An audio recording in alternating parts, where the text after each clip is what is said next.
Bonjour, donc nous allons continuer notre travail avec le livre Maths c'est complexe. Alors c'est un wikibook, on est dans le chapitre matrice et nous allons voir les opérations de base. Alors je vous laisse charger les fichiers H et on va directement s'attaquer au fichier C. Alors ici on va faire des additions.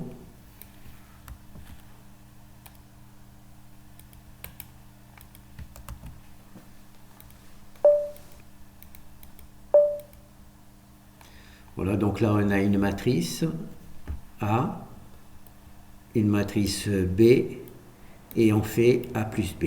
Voilà.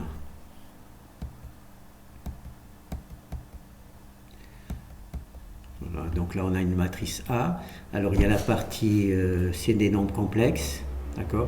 Donc il suffit d'additionner les nombres, les parties réelles avec les parties et d'additionner les parties imaginaires ensemble et on a le truc. 4 plus moins 8, ça fait moins 4. 7 plus moins 4, ça fait 3. Plus 3, voilà. Donc vous avez les trucs. Alors on voit, c'est tout simplement, on crée deux matrices, on les initialise, d'accord, A et B. Ici on a la matrice A plus B.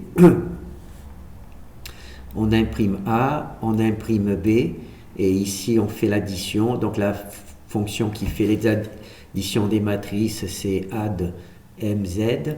C'est le même nom que pour les matrices réelles, avec un z à la place du r. Donc on rentre A, on rentre B, et on a A plus B. D'accord. Et on l'affiche ici. Voilà. Donc c'est ça. Hein. On a A, on a B, et on affiche A plus B. Voilà. Ensuite, il y a, je pense, les soustractions. Voilà, les soustractions.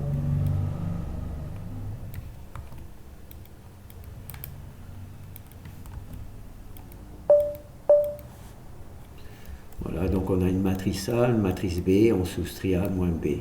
D'accord. Alors pour le code, hein, on crée toujours une matrice A. Il faut bien entendu que A et B aient le même nombre de lignes et de colonnes. Donc c'est pour ça qu'ici ils ont tous le même nombre de lignes et de colonnes. Ici on crée les matrices. Ici on les initialise, on leur donne des valeurs. Et on donne des valeurs à B aussi. Et ensuite on additionne A plus B. Non, on soustrait A moins B et on obtient A moins B. Et c'est sub la fonction qui fait le travail. Donc ça c'est bon. On va faire multiplication.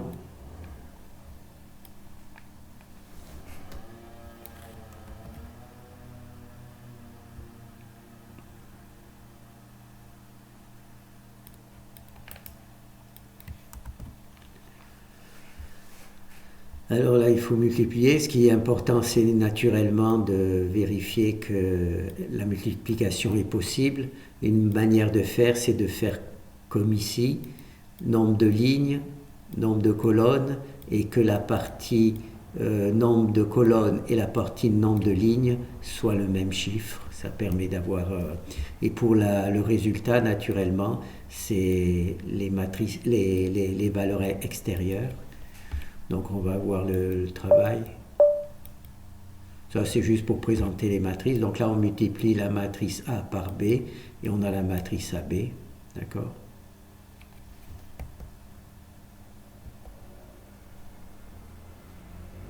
Là c'est un peu compliqué parce que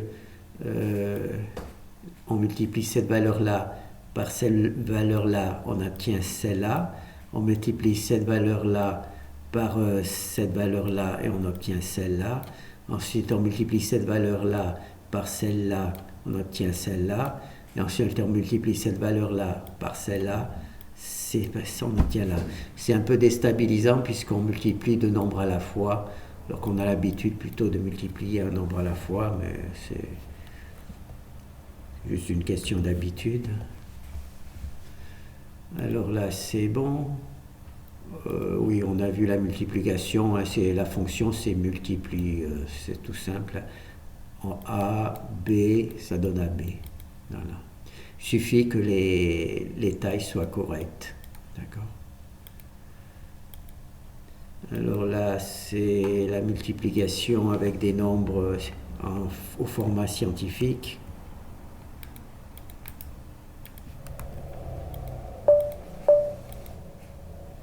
Voilà, donc là on voit la multiplication des nombres au format scientifique, d'accord, avec ici les puissances de 10. Là c'est des puissances de 10. Voilà.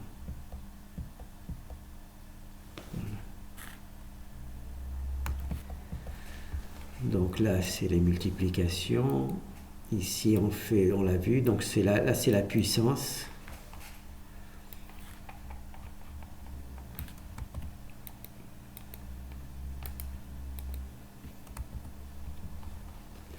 Je ne sais pas si ça va passer, là oui ça passe. Donc on a la matrice A, la puissance 0 c'est naturellement la matrice identité. Hein. On ne se rend pas compte que c'est une matrice carrée parce qu'il y a ces trucs-là, mais voilà, donc là c'est puissance 1, on a naturellement la matrice, puissance 2 au carré, au cube, à la puissance 4, à la puissance 5, voilà. Là, une matrice peut aussi avoir une ligne, voilà, une seule ligne, une seule colonne. Hein. Donc, c'est tout simplement un nombre. Voilà.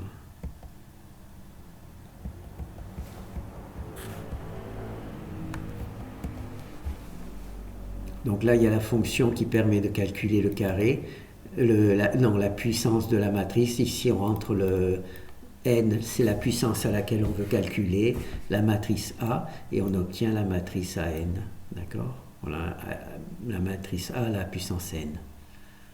Voilà, donc c'est le truc. Donc là, on multiplie une matrice par un scalaire. Alors, peut-être est-il réel ou peut-être est-il complexe, je ne sais pas. Oui, donc là c'est un nombre réel. Donc on multiplie la matrice par un nombre réel. D'accord.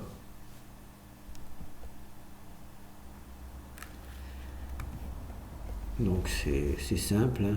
Toujours la même chose, on a la fonction qui fait ça, là on rentre le réel, là on rentre la matrice A, et là c'est le produit de A par S. D'accord. Donc on continue, conjuguer. Voilà.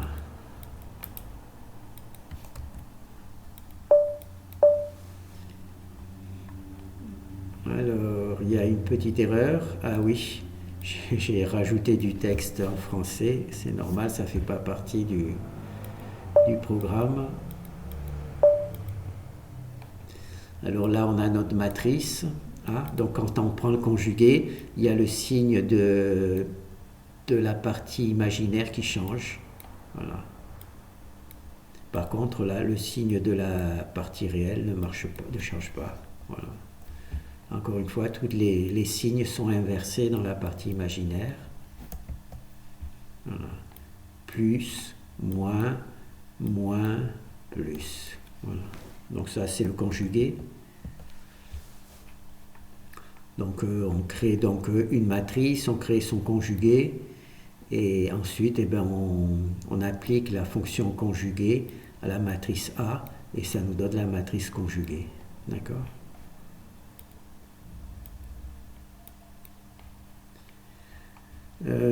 Conjugué, ensuite la transposition de matrice.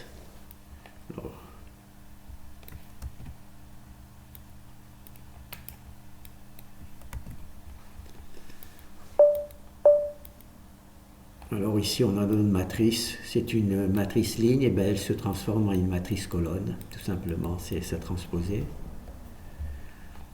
Matrice ligne en matrice colonne, d'accord. La matrice, on peut dire matrice comme ça, 1, 2, 3, 4, 5 colonnes, il va y avoir 1, 2, 3, 4, 5 lignes, d'accord. Et là il y a 1, 2, 3 lignes, donc ça va faire 1, 2, 3 colonnes. Donc on échange tout simplement. Cette valeur-là va venir ici, cette valeur-là va venir ici, cette valeur-là va venir ici, ainsi de suite. D'accord?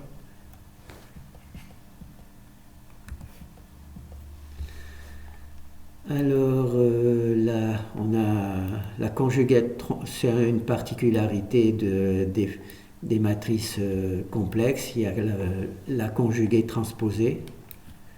C'est quelque chose que l'on va utiliser pour les calculs. Donc là, on va prendre ici, ça va venir ici. Celui-là, il va venir ici. Pardon, celui-là, il va venir ici. Et celui-là, il va venir ici. Et par contre, il va y avoir un changement de signe. D'accord? Le moins 9, le plus 9. Le moins 1, c'est plus 1. Et le plus 8, c'est moins 8. D'accord? On transpose la matrice et on fait le conjugué en même temps. Et c'est une chose que nous utiliserons pour faire les travaux. Et ensuite, la trace. Là, c'est l'addition de la diagonale. Donc là, on a une matrice carrée, on additionne toutes les diagonales et on obtient la trace. D'accord? Ça, je ne pourrais pas le faire parce que là, elle est un peu longue. Moi, celle-là peut-être. 6 et 3, 9. Voilà. 1 et moins 21, 20. Voilà. Ah, c'est 2, pas 20. Plus 1, moins 2, ça fait moins 1. D'accord. Voilà. Donc là, on a vu les traces. Donc ça, c'est des choses que l'on a vues déjà dans la version réelle. Donc là, c'est ces trucs. Ensuite, là, il y a les multiplications des matrices. Je vous le laisse faire. Ça permet de faire un peu de culture. Donc là, on a notre déclaration. Et alors, les fichiers qui commencent par WB, c'est pour les opérations de base. C'est pour ça que je l'ai appelé WB. Alors là, c'est les opérations de base. C'est les... Comment ça s'appelle? Addition, soustraction, etc. Et la BT, c'est pour les transposer et la trace. Donc on va voir le travail. Alors ici, on a les matrices pour faire des copies. Je l'ai rajouté parce qu'il a dû y avoir ah non. Ah d'accord. J'ai carrément changé de répertoire. J'ai dû faire une erreur quelque part. Alors ici, oui, ces trucs. Donc là, c'est A3. Et là, c'est A4. Donc là, il y a une erreur. Oui. Se connecter. Il faut que je le fasse maintenant parce que après je vais oublier. Donc là, c'est A3. Il faut que ça soit A4. Modifier. Donc ici, on met A4. Parce que sinon, on ne va pas dans la bonne page. Voilà. Voilà, sommaire. Voilà. J'espère juste que là, c'est aussi A4, donc c'est bon. Donc ici, donc, il y a la fonction qui fait les additions. On se contente juste d'additionner tous les coefficients sans tenir compte du fait que c'est des réels ou imaginaires. On additionne tout. Hein. Là, pour la soustraction, c'est la même chose. On soustrait tous les coefficients les uns après les autres sans tenir compte du fait que c'est imaginaire. Alors pour la multiplication, par contre, j'utilise la fonction qui multiplie deux complexes. D'accord? Et aussi la fonction qui additionne deux complexes. D'accord? Voilà, donc là, j'ai juste fait l'application pour que ça soit plus facile pour moi. D'accord? Là, on multiplie un complexe par un réel. Donc là, c'est juste, on multiplie toute la matrice par S. Donc là, c'est juste, on parcourt toute la matrice et on multiplie tout par S. Ici, par contre, c'est un peu compliqué puisqu'on multiplie toute la matrice par un complexe. Donc il faut utiliser la, la multiplication des complexes. Voilà, c'est ici. On parcourt aussi toute la matrice, mais il y a une petite manipulation où il faut rentrer les deux valeurs de A, la partie réelle et imaginaire, dans petit a, et ensuite on multiplie petit a par z. Z, c'est la valeur que l'on veut multiplier, hein, c'est cette valeur que l'on veut multiplier toute la matrice. Voilà. Et donc là, et ensuite on repose les valeurs dans la nouvelle matrice ZA. D'accord ? Ensuite ici c'est la fonction qui calcule la puissance. Donc c'est simple, hein, on fait une multiplication dans une boucle for et on fait autant de multiplications qu'il faut. Alors pour la première valeur, naturellement, on donne la matrice identité, d'accord ? Puisque à la puissance 0, c'est la matrice identité. Et naturellement, pour en calculer la puissance, il faut une matrice carrée. Donc c'est pour ça que la matrice doit être carrée. Et il faut que les matrices A et AN soient de la même taille. Donc on vérifie la taille des matrices. Là, c'est le calcul pour calculer les, comment ça s'appelle, les valeurs singulières. Mais là, on le verra plus tard, hein, c'est prendre la racine. Les valeurs singulières de nos matrices seront des nombres réels, donc on pourra en prendre la racine. Voilà. Donc ça c'est bon, ça c'est pour la partie B. Maintenant BT. Alors là il y a la fonction qui calcule le conjugué d'une matrice, d'accord ? Ce qu'on fait, c'est ici, on prend le conjugué du nombre, tout simplement, et on l'affiche. Là, j'aurais pu faire directement multiplier par -1 le coefficient, mais j'ai choisi de faire le calcul comme ça pour faire tout l'ensemble. C'est dommage parce que ça prend beaucoup de temps, mais c'est pas grave. Donc là, on utilise la fonction conjuguée des nombres complexes. Alors pour la transposer, on transpose, hein, tout simplement. On échange les lignes et les colonnes de la matrice A et de sa transposée. Et ici, justement, là, il y a la conjuguée transposée. Là, j'utilise, c'est bien, ici, j'ai utilisé la conjuguée, d'accord ? Mais là, j'ai juste utilisé le fait de multiplier par -1 le coefficient des parties imaginaires, d'accord ?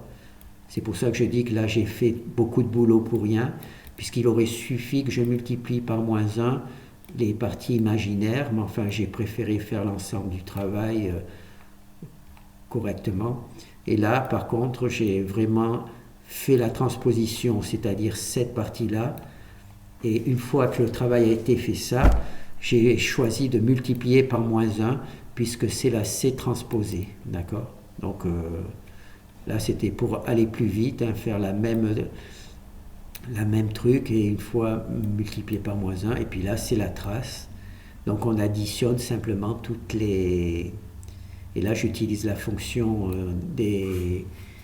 qui calcule la somme de nombres complexes pour calculer la trace. La trace, c'est la somme des diagonales, des nombres qui sont sur la diagonale. Voilà. Bon, ensuite, peut-être on verra le code, comment il fonctionne, mais je veux avancer un peu pour aller le plus loin possible rapidement. Voilà. Donc là, on a vu les matrices. Maintenant, je pense que ça va être le plus intéressant, c'est le déterminant et Gauss-Jordan. Voilà. Bon, ben merci.